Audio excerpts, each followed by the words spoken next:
Dale, Brian. Buenos días.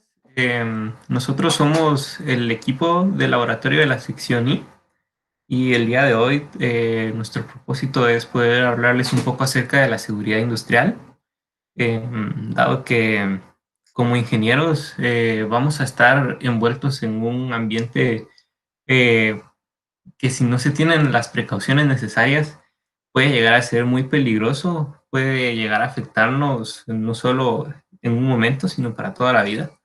Entonces consideramos de que es de gran importancia este tema y entonces vamos a explorar qué es, para qué nos sirve, en dónde la podemos aplicar y cómo la podemos aplicar, dado que ya está estandarizado eh, la correcta manera de proceder.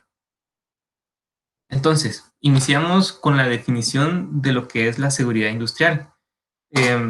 Creemos de que para entender un concepto tenemos que desglosar las palabras por las cuales se conforma. Y en este caso podemos ver que mediante este desglose, este estudio, podemos ver que es un sistema de disposiciones obligatorias que tienen por objetivo la prevención y limitación de riesgos dentro del ámbito laboral, producidas durante la producción. Entonces, ¿qué podemos notar aquí? Eh, una de las palabras más importantes es obligatorias, dado que es como funcionan las medidas de seguridad industrial. Tienen que ser obligatorias y no pueden saltarse. Tienen que seguirse al paso de la letra y así podemos asegurar de que vamos a estar lo más precavidos posibles y los accidentes industriales van a ser mínimos. Algo que hemos aprendido durante el transcurso de nuestra carrera universitaria es de que en los tiempos actuales el trabajador es la parte más importante de la empresa. Entonces, nosotros como trabajadores y teniendo a más personas a nuestro cargo, es nuestro deber y responsabilidad llevar la seguridad industrial a cada uno de ellos. Entonces, hablando un poco a grandes rasgos de cuáles son las normas de seguridad dentro de un centro de maquinado, podemos encontrar lo más básico y lo que vemos cualquier día en la facultad, que es el uso de botas industriales y un casco. Em, Esta es una importancia dado que dentro de una industria siempre pueden haber objetos que pueden caer y nos pueden lastimar. Se manipulan muchos objetos muy pesados u objetos que pueden cortarnos o cosas por el estilo. Entonces, si tenemos estos accesorios, estas prendas industriales, podemos salvaguardar nuestra seguridad. Entonces, algunos de los consejos que hemos notado que son los más recurrentes a la hora de estar dentro de la industria es que la persona que esté manipulando cualquier herramienta, cualquier máquina herramienta o cualquier proceso debe de estar concentrado en esa tarea. No debe de tener distracciones como un teléfono o tener compañeros que lo estén molestando, que le estén hablando, sino es preciso de que la persona esté enfocada únicamente en lo que está haciendo para poder evitar que se salga de control o que no pueda notar alguna irregularidad durante el proceso. Aparte de eso, es necesario de que no se utilice ningún tipo de accesorios, como anillos, cadenas o collares. Incluso en algunos casos puede llegar a ser de que el pelo largo sea una restricción, así como las barbas largas, porque estas pueden llegar a,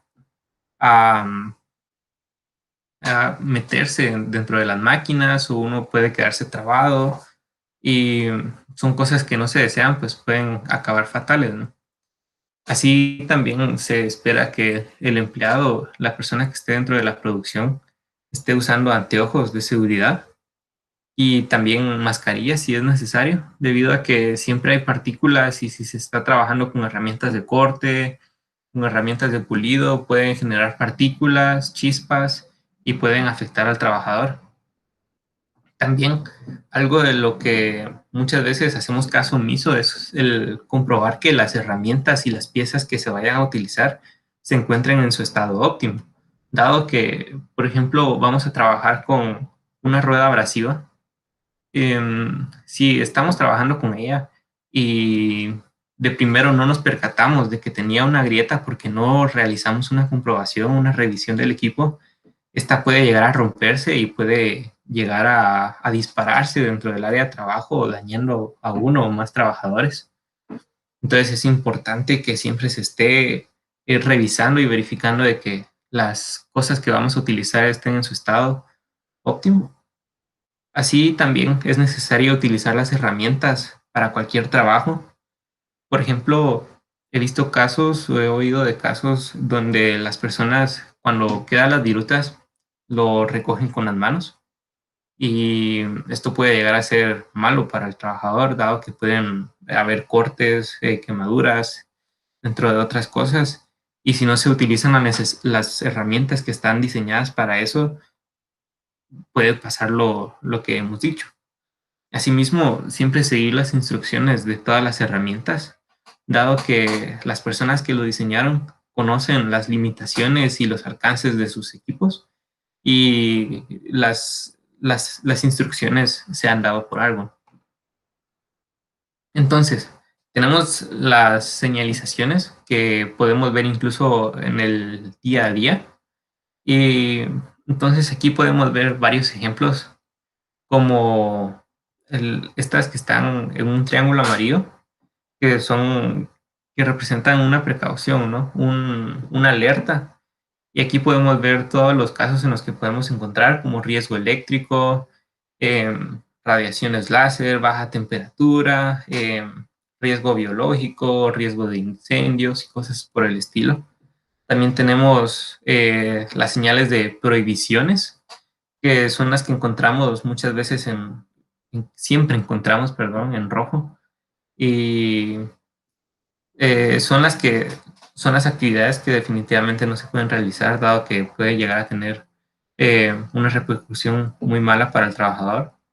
Tenemos las señalizaciones de evacuación y, y salvamento, que esas las podemos ver en cualquier centro comercial o cualquier edificio al que vayamos, dado que estas señalan a dónde están las salidas de emergencia, las cuales pueden llegarnos a salvar la vida.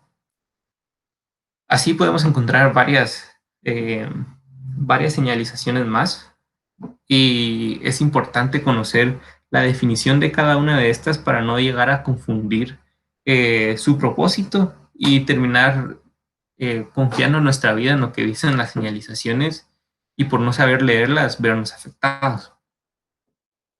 Entonces, las salidas de emergencia, como su nombre lo dice, están diseñadas para emergencias, para temblores, para incendios, cosas por el estilo.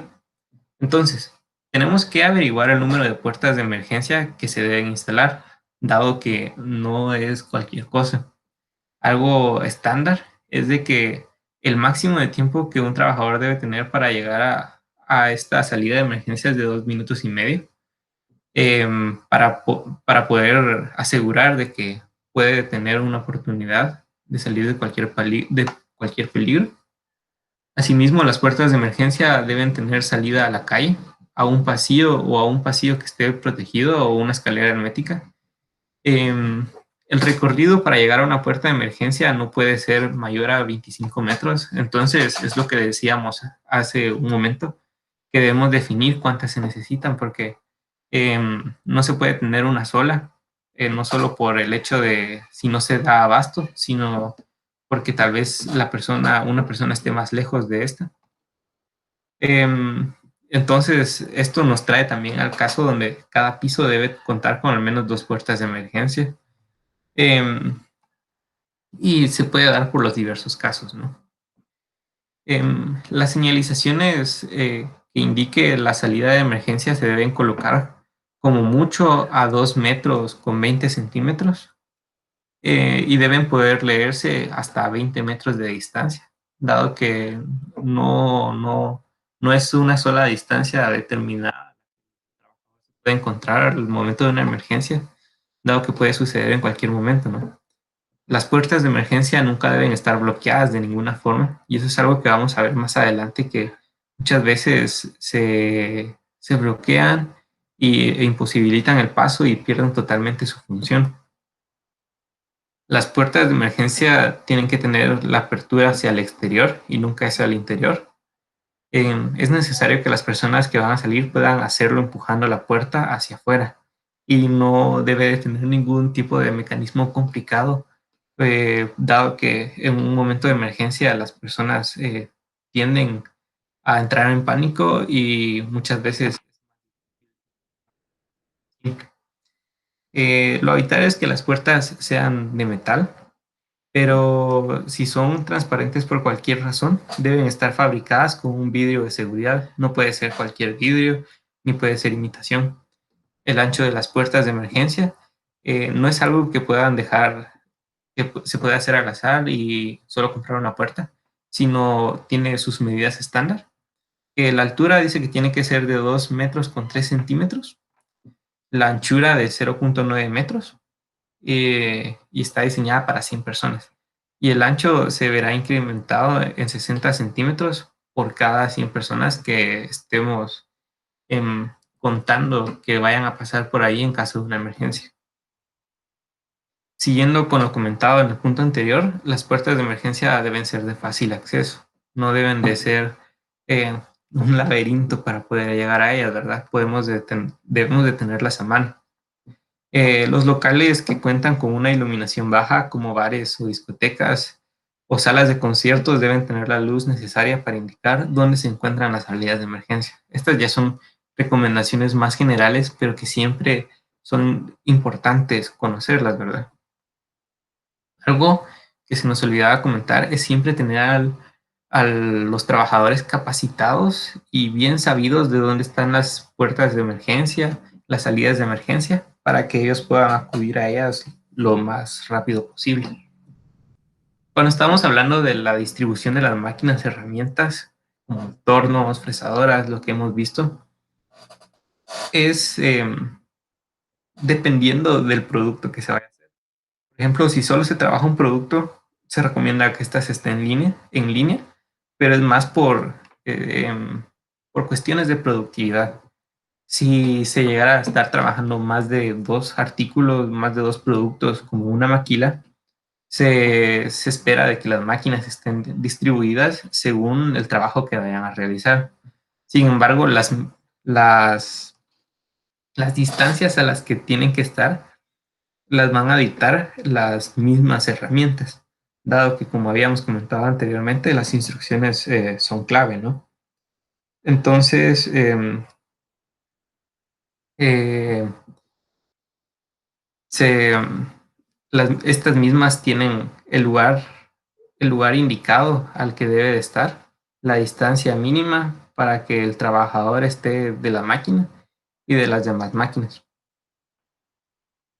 La iluminación es un aspecto bastante importante que incluso está regulado ya por el Acuerdo Gubernativo 33/2016, según el artículo 12, en el cual se reforma con el artículo 17, en los cuales podemos encontrar información como que si la iluminación natural no es factible, se puede proveer iluminación artificial en cualquier forma.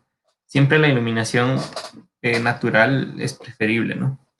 El número de fuentes de luz, o sea, su distribución e intensidad, deben de estar en relación con la altura, la superficie del local y del trabajo, que se realice como lo establece en el artículo 168 del mismo reglamento.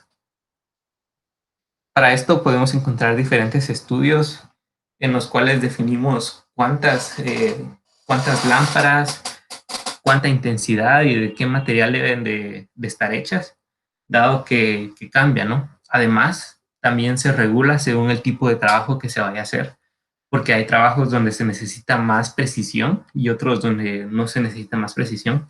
Un lugar donde se podría encontrar una necesidad de una luz más intensa es cuando se está hablando de computadoras y de diseños de las tarjetas madres, circuitos y todo eso, ¿no?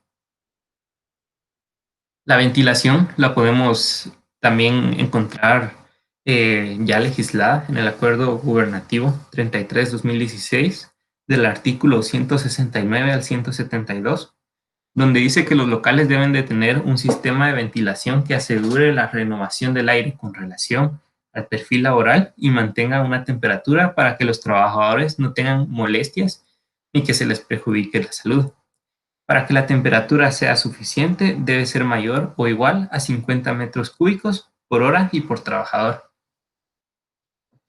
En este aspecto también podemos encontrar que hay diferentes estudios, diferentes cálculos que se pueden hacer para saber cuántas ventanas, cuántos ventiladores, cuántos extractores de humo deben de existir según los trabajos. Y es bien importante que se tengan en cuenta cada uno de ellos para asegurar de que la ventilación va a ser la adecuada, dado que este puede ser un factor que influye bastante sobre la salud de la persona, y no solo a corto plazo, sino que a largo plazo. Eh, Además de esto, otro de los aspectos es el sonido, que el sonido es un aspecto bastante importante, dado que el humano está diseñado para soportar una cierta cantidad de sonido, y si se excede esta cantidad, se puede llegar a tener daños irreversibles, por lo cual es necesario también el uso de audífonos que aíslen el sonido, y hay equipo especial diseñado para eso. Ahora, los pisos, techos y paredes son aspectos que también podemos encontrar en el Acuerdo Gubernativo 229-2014, según los artículos del 18 al 23. Y es bastante importante porque no solo se ve en la industria, sino se ve en nuestros propios hogares, dado que si no se tienen los materiales correctos pueden llegar a ser peligrosos. Por ejemplo, en una casa, cuando se está diseñando, no se puede poner un piso cerámico en un área que va a estar abierta, dado que si llega a llover, el piso se vuelve muy resbaladizo y puede provocar caídas. Y es de la misma manera, e incluso diría que en una magnitud mucho más grave cuando se habla de la industria. Entonces, el piso debe estar construido de un material resistente y homogéneo para evitar el deterioro físico. Eh, También las paredes deben de ser lisas, repelladas, pintadas en tonos claros, preferiblemente en tonos antes que contrasten con la maquinaria. Además, los techos, estos deben tener la resistencia para soportar las cargas a las que se vean sometidos y, en cualquier caso, prestar la protección debida. Entonces, aquí podemos encontrar los límites de tolerancia que íbamos hablando hace poco, en cuanto a la iluminación, a la temperatura, el ruido, el aire y las vibraciones, ya que somos humanos y estamos diseñados con un límite. No podemos soportar determinadas cantidades, entonces es necesario que siempre se tomen en cuenta y evaluar al trabajador en aspectos también de su salud previo a iniciar un trabajo, dado que así se pueden tener las precauciones necesarias, e incluso privarle de ciertos trabajos para evitar de que esto se vea afectado a largo plazo o incluso a corto. Tenemos el mantenimiento de las herramientas y las máquinas herramientas, que es lo que hablábamos al principio de la presentación, que pueden ser bastante importantes, ¿no? Porque si una máquina no se le da el mantenimiento necesario, si una máquina se deja trabajando por meses y por años sin lubricarla, sin darle su mantenimiento, esta puede llegar a fallar. Y esto no solo representa un gasto para la empresa por cuestiones de su equipo, sino que también puede llegar a dañar al trabajador por un mal funcionamiento. Deben de realizarse periódicamente, ¿no? Porque, porque no se puede quedar tampoco la empresa sin producción. Entonces, se debe de idear de manera de que no se pare la producción, y si se para, que sea el menor tiempo posible. Ahora tenemos algo que se espera siempre que no se vaya a tener necesidad de utilizar, pero siempre es necesario que los trabajadores lo conozcan, que son los primeros auxilios, ¿no? Si bien no se puede capacitar a un trabajador para hacer el, el trabajo de un médico. Eh, Se le puede dar una preparación para poder ayudar a sus compañeros mientras llega la ayuda profesional. Entonces, eh, los procedimientos a seguir en heridas leves que hemos encontrado es evitar la contaminación. Que antes de tocar la herida, ya sea el mismo trabajador o un trabajador que lo esté auxiliando, se debe de desinfectar los instrumentos y las manos que se vayan a utilizar. Se debe asegurar un ambiente estéril o lo más posible según los recursos que se tengan. También es necesario desinfectar la herida. En primer lugar, hay que dejar que sangre un poco la herida y que quede visible. Se debe recortar cualquier obstrucción como cabellos y después hay que limpiarla con agua y con jabón. Por último, también es necesario aplicar un antiséptico no colorante como pavidona yodada que permita distinguir una posible infección en la herida. Es necesario vendar la herida si se puede. Si la herida se produce en un entorno limpio en el que no existe riesgo de infección, es mejor dejarla descubierta porque se favorece la cicatrización. En ambientes contaminados hay que tapar la herida con una gasa y sujetar el esparadrapo. La prevención de la infección, hay que recomendar la aplicación de la vacuna antitetánica. Igualmente hay que recordar que no se debe usar algodón para limpiar la herida, ni tampoco se deben quitar los cuerpos extraños que hayan quedado enclavados en ella, dado que no somos expertos en el tema, entonces no podemos proceder con la seguridad de que no se le vaya a afectar a largo plazo. Los procedimientos a seguir en heridas graves es primeramente controlar los signos vitales y hay que identificar las situaciones en las que se encuentra y saber diferenciar si es una amenaza inmediata y así poder acudir lo más pronto posible a la ayuda médica. Es necesario explorar la herida para buscar y así buscar en los puntos dolorosos síntomas de contusiones o fracturas e incluso hemorragias. Y es necesario actuar siguiendo los criterios de los primeros auxilios que hemos estado repasando. Es necesario cubrir la herida, como se había mencionado. Claro, en casos de que como son casos más extremos, es preferible vendarla para poder llevarlo a la ayuda médica profesional.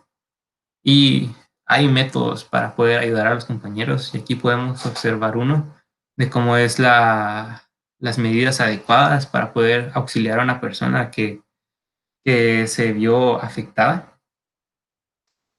Entonces, estas son las medidas de seguridad industrial que hemos podido encontrar y que creemos más importante tomar en cuenta siempre, dado que vamos a estar en un ambiente muy riesgoso, muy fácil a que las cosas salgan mal. Entonces, de nuevo, es nuestra responsabilidad poder hacer algo al respecto y que se den los mejores tratos hacia los trabajadores y hacia nosotros mismos. Les agradecemos por su atención.